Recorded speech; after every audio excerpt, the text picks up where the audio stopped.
Well, you're going to love this story. There is a new viral video tearing up the internet that's already gotten almost 3 million hits. It's of a homeless man in Columbus, Ohio, who panhandles on the side of the road. He carries a sign that says he's fallen on hard times and has a God-given gift of voice. Turns out it's exactly what he does have. When you're listening to nothing but the best of oldies, you're listening to Magic 98.9. Thank you so much. God bless you. Thank you. And we'll be back with more right after these words.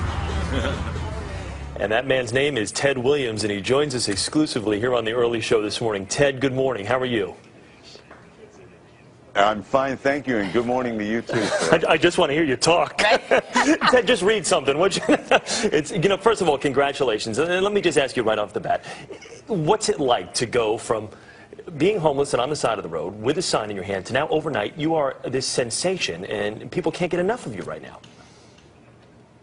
Oh my God, it's just sensational for one. It's numbing for another, overwhelming. I mean, there's so many words that I just, oh God, it's just amazing. I feel like, well, I've already been characterized as the Susan Boyle. You know, I'm just so happy. And watch the CBS Evening News with Katie Couric. No, I'm just teasing right now. Or Ted, nice. You could remind people to watch The Early Show with Erica Hill and Chris Raggi.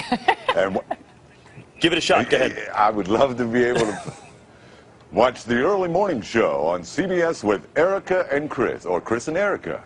Weekday morning. We've got right both here options. On CBS. Wonderful. Ted, have people started to, because I imagine you said it's sort of surreal, and I'm sure it's still sinking in, though. Have people started to come out of the woodwork? Anyone coming out and saying, oh, Ted, I remember you. I knew you had that voice way back when. Yes, ma'am. Well, some people have called me since then. I managed to get a cell phone, but people have called me and said, I knew you were going to do it eventually. I knew you know, people.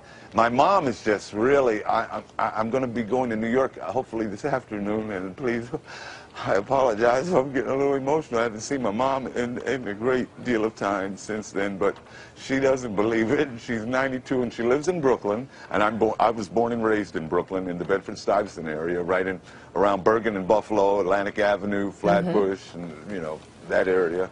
So you know, God has been so good, and in the year 2010, on this date book that somebody gave me, I was going to write on there, well, another year wasted, but it was the year that I found God in my life. I mean, really a God of my understanding, and so it wasn't a wasted year, and I had no idea that something like this would have ever happened to me. It's like almost winning the Mega Ball lottery or something. This is just phenomenal. You're the third lottery winner today.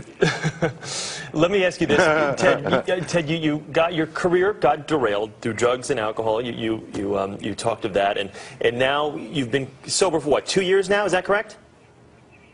About 2.5 years. About 2.5 years. And congratulations for this. So what now? What would you now like to do? How are you going to put this voice to use? Well, I would like to just have a job and a home, an apartment, or anything, you know, to be able to cook in.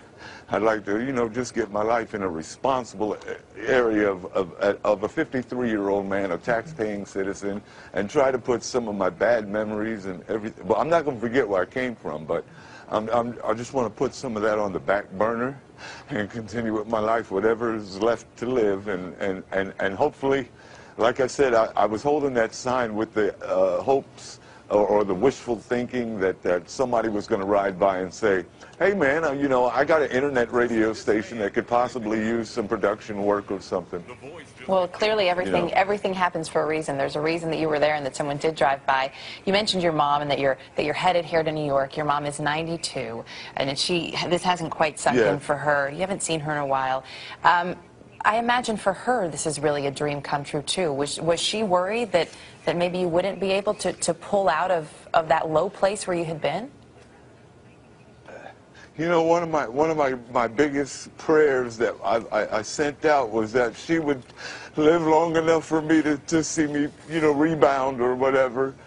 And I guess God kept her around, and He kept my pipes around, you know, to maybe just have one more shot that I would be able to say, Mom, I did do it before. You know, I might pass away before her or whatever, but my dad didn't get a chance to see this. But God is good, and the only difference between now and the time that I did have some kind of a heyday or a successful life is that now I'm more appreciative of life. I'm not taking it for granted, and I am thanking the Lord every day. Even if this didn't happen, I was still on that road. I thanked Him and had a, my hour with God. I called it my hour with God. Sometimes I would make $25 in an hour. Sometimes I'd make 25 cents in an hour, but at least I would talk to God. I'd get mad at some motorists who would pass by and say, oh, look at that guy who's going to... Little did they know. I would have my little mumbles. Little did they know. Well, Ted, what?